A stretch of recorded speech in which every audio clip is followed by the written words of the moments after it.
You've spent your entire life looking for a place where you fit. Not a physical place, but a belonging, a group, a community, a circle of people where you could finally exhale and think, these are my people, this is home. You've tried. You've joined things, shown up to gatherings, adapted yourself to different groups, different scenes, different versions of what belonging is supposed to look like. And every single time, the same feeling. You're there, but you're not there. Present in body, absent in spirit. Watching from behind glass. The most painful part? You've started to believe that everyone else has found their place, that there's something fundamentally wrong with you, that you're cosmically homeless. Let's be honest about something first. You didn't choose to be this way. You didn't decide one day to be the perpetual outsider, the one who never quite syncs with any tribe. When you were young, you tried to belong. You watched how other kids formed their tight groups, their easy friendships, their unspoken codes of what was cool and what wasn't. And you tried to learn those codes. You performed the interests. You laughed at the right things. You dressed the right way. You said what you thought you were supposed to say. Sometimes it worked. For a while, you'd feel like maybe, finally, you'd found your people. But then something would shift. You'd notice yourself performing again, or you'd realize the connection was shallow, or the group would evolve and somehow you'd be on the outside again. And you internalized a story. I'm the problem. Everyone else can belong. Why can't I? There's nothing wrong with you. You weren't broken in some factory of human connection. But somewhere along the way, you started believing that not belonging meant not being worthy of belonging. And now you're exhausted, not from trying to find your place, from trying to fix whatever's wrong with you that keeps you from having one. But here's what nobody tells you about never belonging. It's not a defect. It's not a failure of your personality or your social skills or your worthiness. It's a specific way of being in the world. Not better, not worse, just different. What if you're not supposed to belong to one place? What if you're built to exist between places, moving through them, touching many without being claimed by any? What if the search for belonging has been the wrong search all along? Alan Watts used to talk about a particular kind of person he called the cosmopolitan. Not someone who travels a lot or speaks many languages, but someone whose nature is to exist at the intersection of worlds rather than the center of one. Think of a bridge. A bridge doesn't belong to either side of the river. It exists between them. It touches both shores, but its purpose is the crossing, not the settling. Most people are houses. They're built on one side, rooted, stable, connected to one piece of ground, one neighborhood, one way of being. And there's nothing wrong with being a house. Houses are necessary, beautiful, essential. But some people are bridges. They're built to connect, not to settle. To move between worlds, not to plant roots in one. When a bridge tries to be a house, it fails. Not because bridges are defective houses, but because they're not houses at all. You are not a house. You were never meant to be a house. You're a bridge. And bridges don't belong to shores. They belong to the crossing. The pain you've been feeling isn't the pain of not finding your shore. It's the pain of trying to be a house when you're built to be a bridge.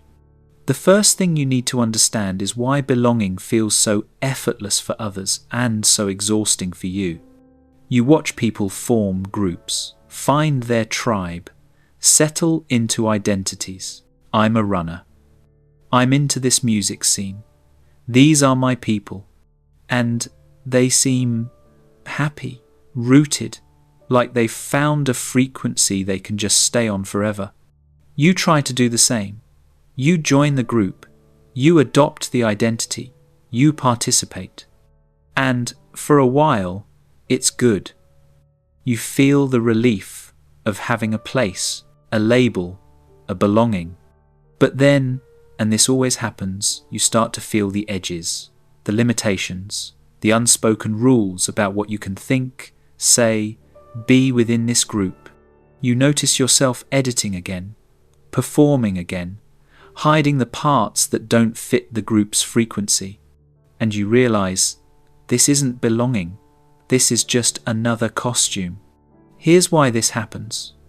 Most people find belonging through sameness. They find people like them and build identity around that similarity. But you don't work that way. You don't experience yourself as one fixed thing. You're multiple, contradictory, interested in things that don't go together.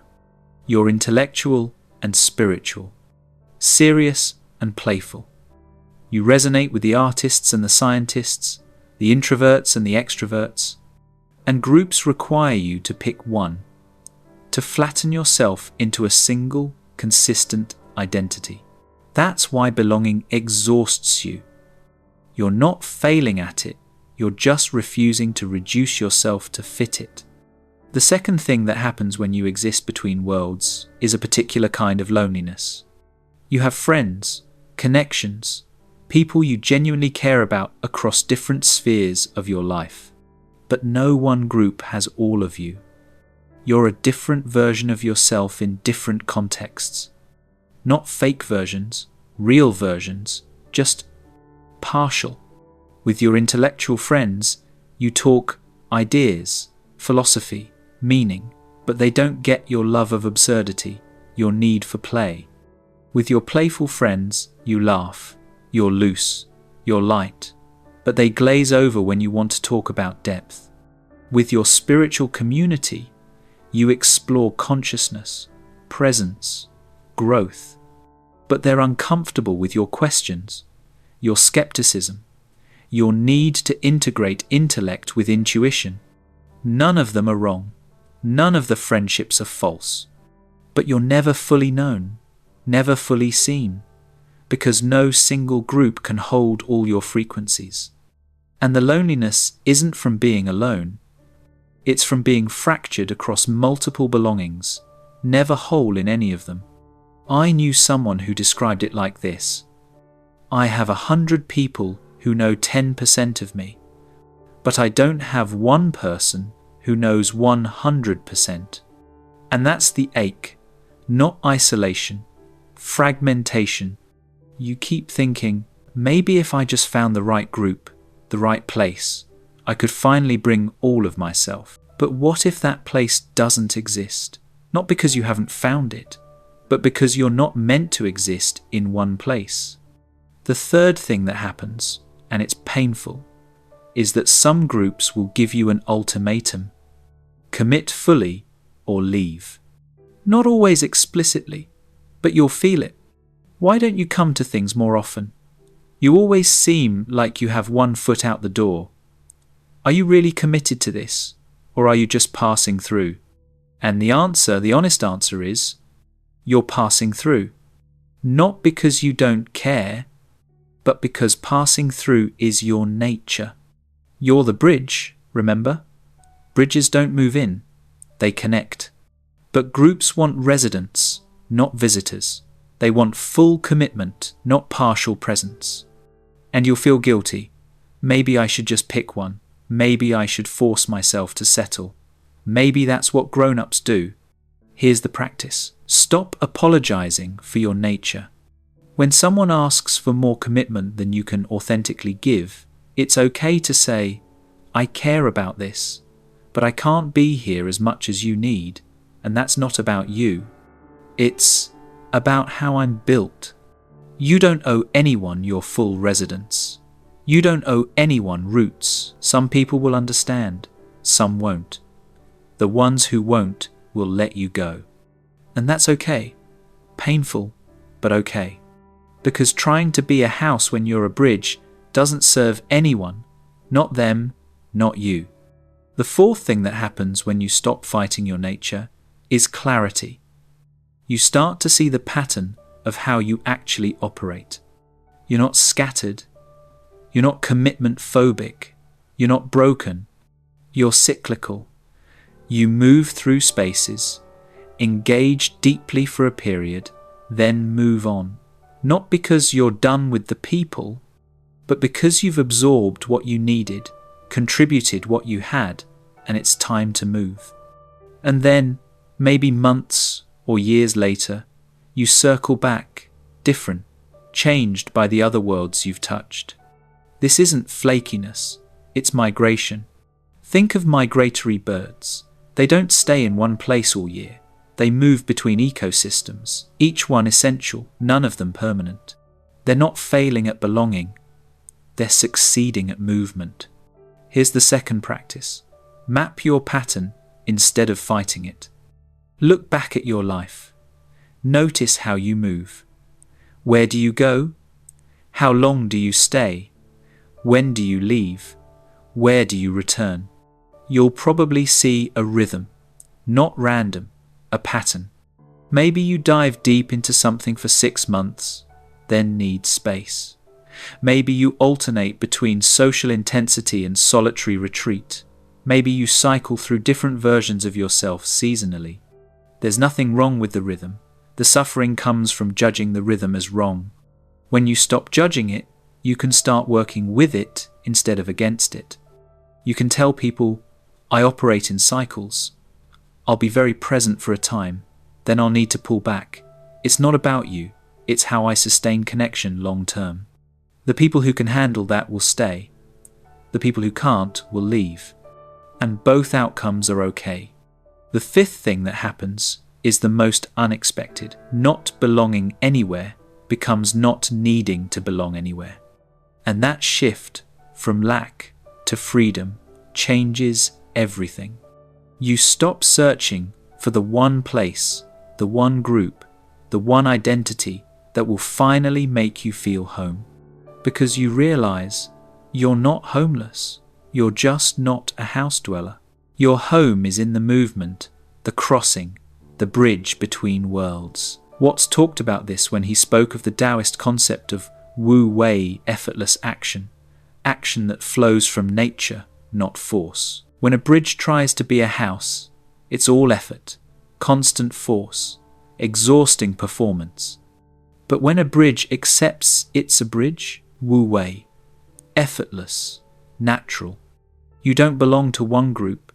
You belong to the spaces between groups, the intersections, the crossings.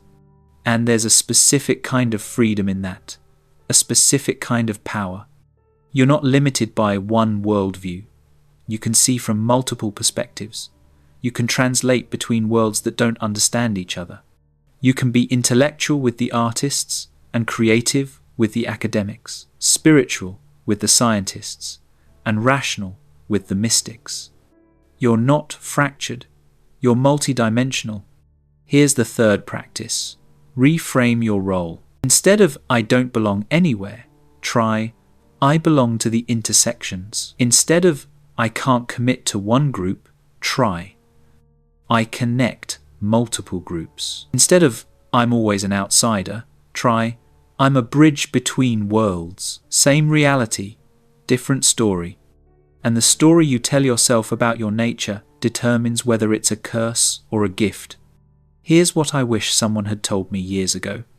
On the other side of searching for belonging is not finding it. It's realizing you are asking the wrong question. The question wasn't, where do I belong? It was, what if I'm not meant to belong to one place? On the other side of that realization is not loneliness, it's freedom. The freedom to move between worlds without guilt. The freedom to be multiple things without needing to choose one. The freedom to connect deeply without needing to settle permanently. The freedom of the bridge. You'll discover that you're not too much for one group and not enough for another. You're not broken. You're not defective. You're not failing some cosmic test of tribal belonging. You're just built differently. Built to move, not to settle. Built to connect, not to contain. Built to exist between, not within. And the people who need you to stay in one place, be one thing, commit to one world, they're not your people. Your people are the other bridges, the other migrants, The other ones who touch many worlds and belong fully to none. There are fewer of them, but they're out there, and they'll recognize you instantly. So here's the invitation, uncomfortable as it is.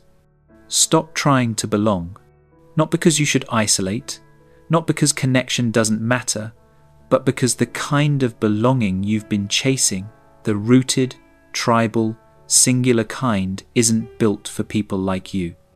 Let yourself be the bridge. Let yourself move between worlds. Let yourself be multiple, contradictory, cyclical.